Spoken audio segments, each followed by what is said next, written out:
Hello everybody, I'm 8-Bit Steve, and this is another 8-Bit episode of Steve's Quest. This is game number 182, Duck Hunt. A lot of great memories of this game. This was one of the first games that I owned as a kid, and my dad is a big hunter and fisher, and so he loved this game. We played it a ton together for a long time, at least a year and a half I would guess, before I got kind of bored with that kind of stuff. But this really set the standard for gun games on the system, and a whole bunch of gun games followed. There's Gotcha, Hogan's Alley, there's a game called Barker Bill's Trick Shooting. There's just a lot of gun games that came after that. So I would consider the Zapper to be a very successful product for the NES moving forward. As far as Duck Hunt is concerned, the game kind of just keeps going on and on. The Mexican Runner has set the standard of beating round 20. Round 20 is when it starts to get really difficult because, as you can see right now, for example, right now, round 2, there are a bunch of white ducks there, and there's some blue bars underneath. That indicates how many ducks you have to kill to get to the next round. So in this case, it's 6. Then it'll move up to 7, then 8, then 9, and eventually you'll have to kill all 10 ducks to get to the following round.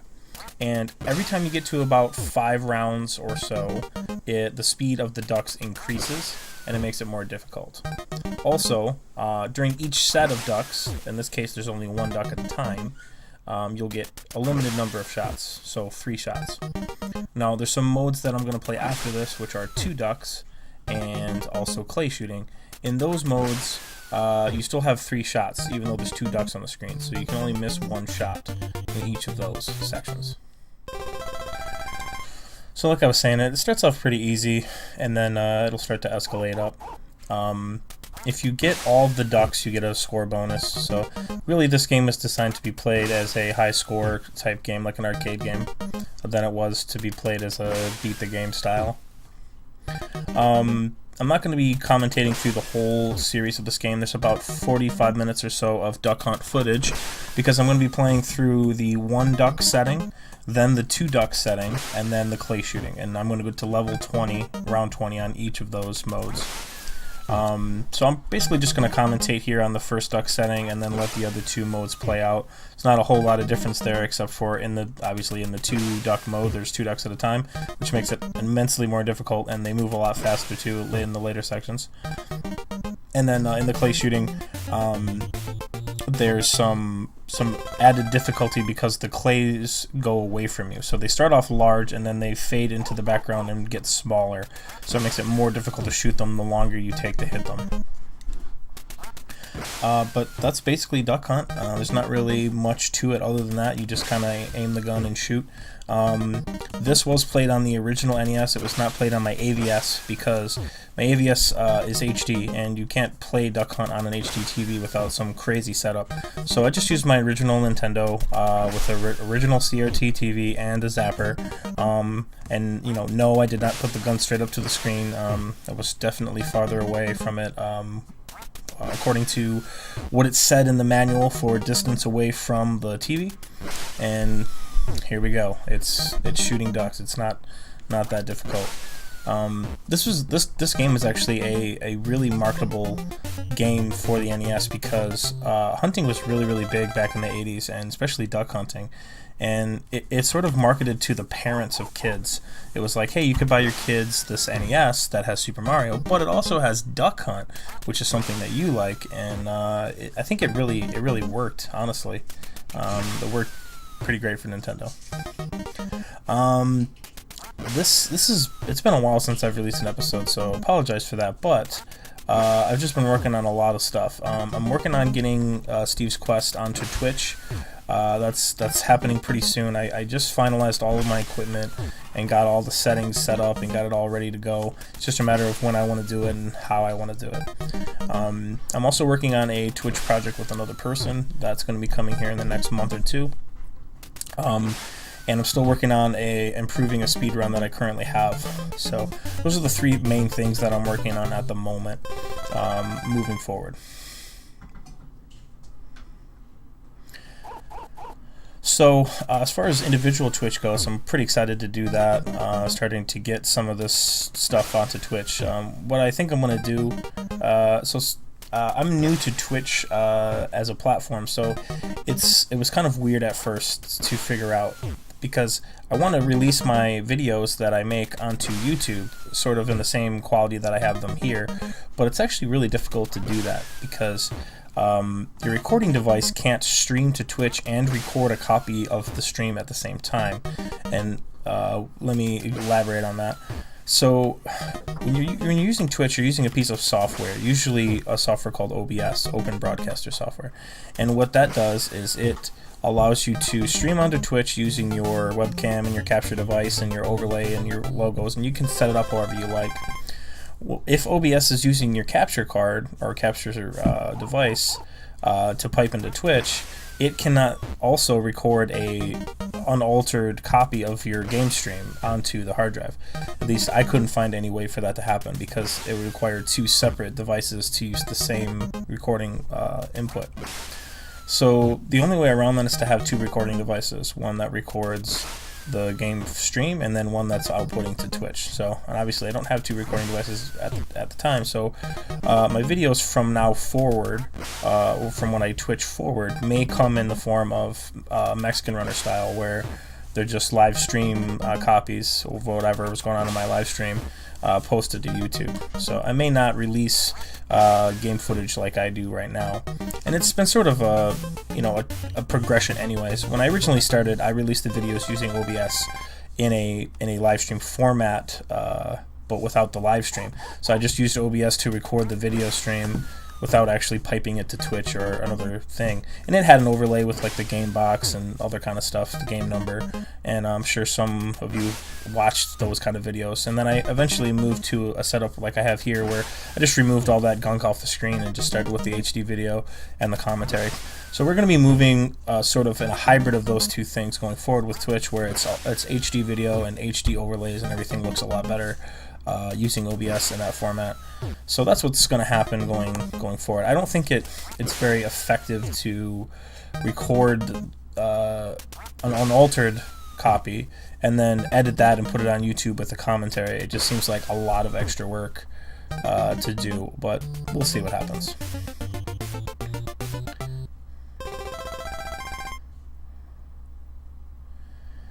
Alright, moving on to round 9 here in Duck Hunt. So a lot of people don't know exactly how the zapper works, so I guess I'll elaborate on that. Nintendo was actually pretty genius when they designed this zapper. They designed it in basically the easiest way they possibly could. So the zapper is actually just a camera. It's a very low pixel camera, and when you pull the trigger, it actually takes a photo of whatever it's pointing at.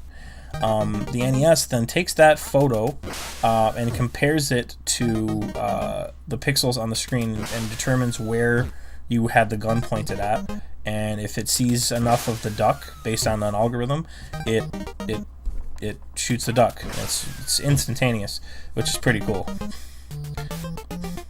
Basically, you notice when you pull the trigger, it puts a little white box around the duck. So it's saving that into memory as an image of the duck, and then it's comparing that image to the one that you get, and if it matches up to a certain percentage, it hits the duck, which is pretty awesome. They could have designed it in a much different way, or many different ways, but to use a camera like that I thought was pretty smart, and not a lot of people know that, honestly. As far as the score system goes here, I really don't know how it works. I don't know if it's just a set number for each duck. Like, if I shoot this duck here, it's worth 1,600 no matter when or where I shoot them. Or maybe there's different colored ones are worth different amounts of points, but it just seemed kind of a bit random to me.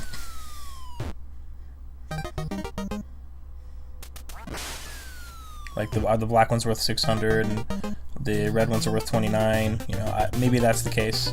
I didn't pay enough attention to really know. But yeah, I have some more Steve's Quest stuff coming. I have Russian Attack coming. I just completed that. I also completed a game called Wampum. Those are both on my personal game list as games that I wanted to beat. So pretty excited about that. And there's going to be obviously more coming, a lot more coming for a long time before I get to the end of this this adventure that I've been on. When I recorded Russian Attack, I actually used my original Nintendo to do that, mostly because I was too lazy. I had just played Duck Hunt, and I was too lazy to move my cart to the ABS. So that's going to be that. But Wampum was recorded in HD, so.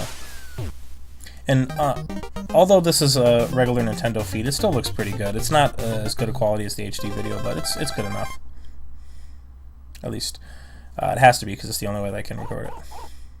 And now that I'm actually taking the video and editing it with a video software as opposed to piping it through OBS, you know, I've eliminated a lot of video problems by doing that.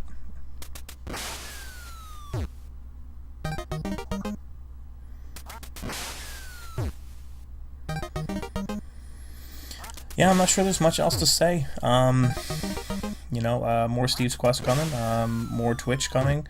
You know, I can talk a little bit. I can't tell you too much, but working on a co-op Twitch project with a friend of mine. It's going to be pretty awesome. We actually met today, finalized some details on that, and hoping to get that started by the end of August, and do that for a long period of time. And then I'm going to start doing multiple days where, you know, a certain day is Steve's Quest and a certain day is Twitch or whatever. So starting getting more on a regulated schedule, but it's been difficult with work and real life stuff to really nail down a specific time of when to be able to do these things.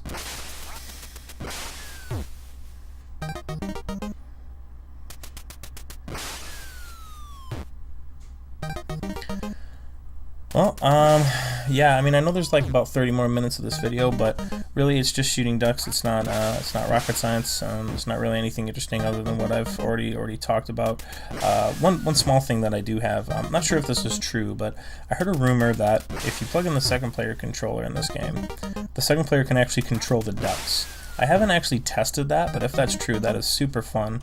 And if it is true, I may release a video doing that sometime in the future, just for fun and to show it off. But definitely, if you're out there and you have Duck Hunt, try it out and let me know if it actually works or not. But enjoy the no ending of this game. It's just going to get to round 20 a little bit after, and then I'm going to reset the game. It's going to go to the 2-duck mode right after this, and then it's going to go to the clay shooting mode right after that. And I'm going to go to round 20 in each of those. So thanks for watching. I'll see you guys next game.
You